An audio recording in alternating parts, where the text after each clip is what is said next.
Hey everyone, welcome to another video on the channel. Today is Sunday, July 11th, 2021, and we're going to be taking another look at Blackberry stock. So before we get started, I'm not a financial advisor, this isn't financial advice. Um, so let's take a look at how Blackberry did on Friday. We did have another green day on Friday, up 24 cents, which is nice. And if we look at the chart, we didn't really have any real consolidation for pretty much most, if not all, of the whole day. We did get a nice little bump early in the day and then kind of stayed up and down between 1165 to 1180 and closed around 1179, which again, that's fine. I mean, we're at least going in the right direction now, seeing some green.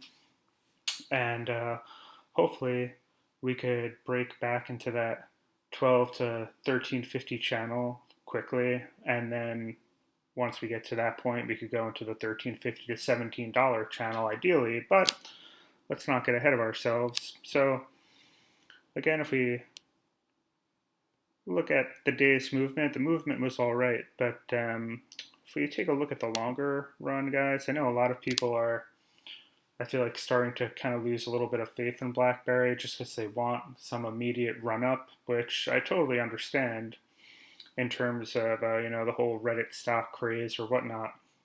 And when we look at the 3 month, we could see it's not really the most promising uh, chart because, as we've said in the past, we are seeing these lower highs and lower lows, which is a bearish sign. But I think there's a few things to keep in mind. One is that even as we're trending lower, when we look at where we were at the end of May, beginning of June, prior to that, we had been in this 8 and 9 range for a while.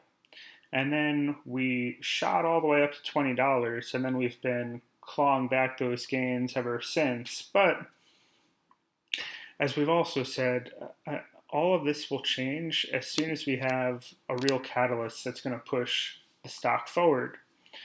And, that might not be so far away. We've already talked about various reasons why there may be a good catalyst coming up in terms of new partnerships, in terms of any IP sales.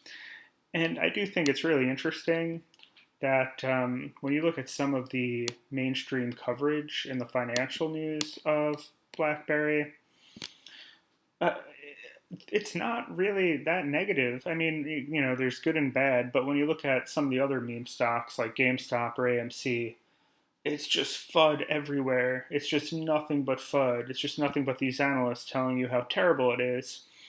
But then when you look at BlackBerry, I mean, yeah, there are people that say maybe it's overvalued or whatnot, but it does have potential, not even in terms of a momentum play like an AMC or GameStop might be, but in terms of its underlying business. And you could see for the reasons that are apparent that it does have, partnerships now with Amazon, Baidu, and we've talked about these other automakers. I thought this was interesting. So something like 23 out of the top 26 electric vehicle producers are interested in using BlackBerry's platform that they're developing now, which is great. It's great to see they're evolving with the new technology. And I think that's what some of the analysts who are down on it keep harping on, is the fact that they're basically not there yet. That, like, yeah, this play it's taking, and we had seen that the CEO John Chen had made that comment we talked about too, of how, like, it's taking a little longer than he expected. Yeah, the investors don't want to hear that. I get it. But their underlying business, I think, still does have promise, and I think they still are making those moves. And even what this article says, which is interesting, it's not like a consumer product play like it used to be when they made their BlackBerry devices. Now it's an IP play. And we said once those IP deals come through, which they're in the process of negotiating right now, that could be a billion. It could be a billion conservatively, $1 billion that BlackBerry is going to gain from Facebook or these other tech companies for their IP, which that would be a massive catalyst, hopefully, if if or when it occurs. So I think that's the thing about BlackBerry. It's like, yeah, that chart isn't pretty, but all that's going to change in a minute as soon as one of these catalysts comes to fruition. So, looking into this week, let's hope we could still kind of stay consolidating in this $11 to $12 range, if not break back into that 13.50 to 17 range would be idyllic. But you know, as we've said, we got to take it day by day. But that's all for now. Let me know what you're doing with your BlackBerry shares. If you're buying more, if you're going to sell yours, if you're just holding on, and I'll catch you in the next one.